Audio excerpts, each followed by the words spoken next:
2016 into LCS in 7th grade. His involvement and influence throughout high school has extended well beyond his outstanding academic performance.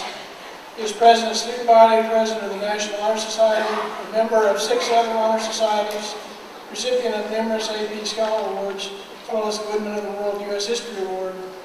By the close of his junior year, he had provided over 1,000 hours of community service in a variety of settings, including tutoring disadvantaged children, working in food bank, sharing his academic and musical talents with children in a variety of settings, serving as a camp counselor and leading the Dream Home Project to fund and construct a home for a needy family in the Dominican Republic. He has been honored with many superior ratings in vocal music, has been a lead cast member in plays and musicals during his high school years at LCS. In addition to his multiple scholarships and many academic honors, he has achieved the distinction of being named a National Merit Finalist and Scholarship recipient.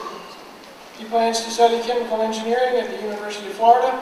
I'm pleased to present the Valedictorian for the class of 2016, Mr. Christian Bedwell.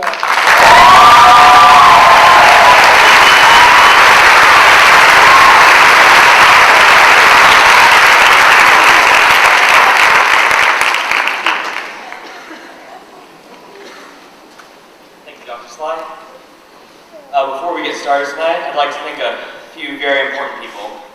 I'd like to thank the LCS staff and teachers for educating all of us in the light of God's Word.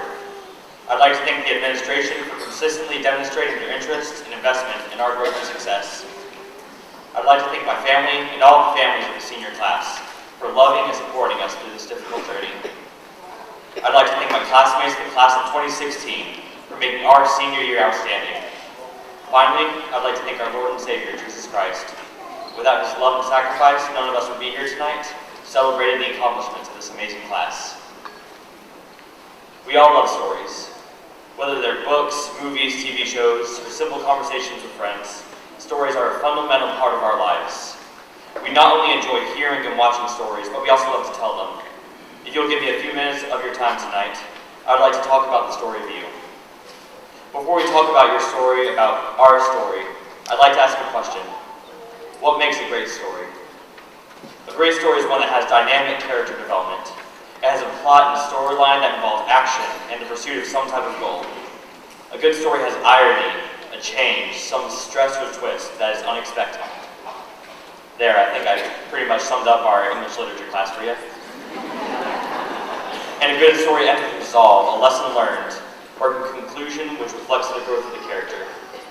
So let's start with this character development. Throughout history, people of all walks of life have come to a consensus about building one's character. It's hard. In Romans, Paul writes that suffering produces endurance, and endurance produces character, and character produces hope. Echoing these sentiments, Helen Keller wrote, that character cannot be developed in ease and quiet. Only through experience of trial and suffering can the soul be strengthened, ambition inspired, and success achieved.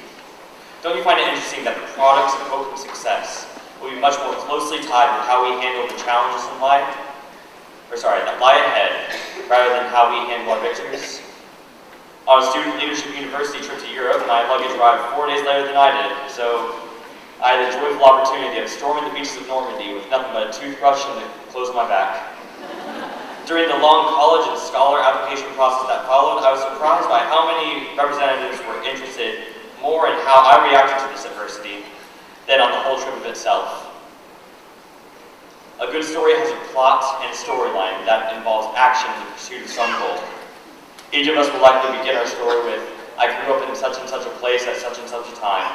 Then we'll continue on with where we went to school, where we got a job, and other things like that.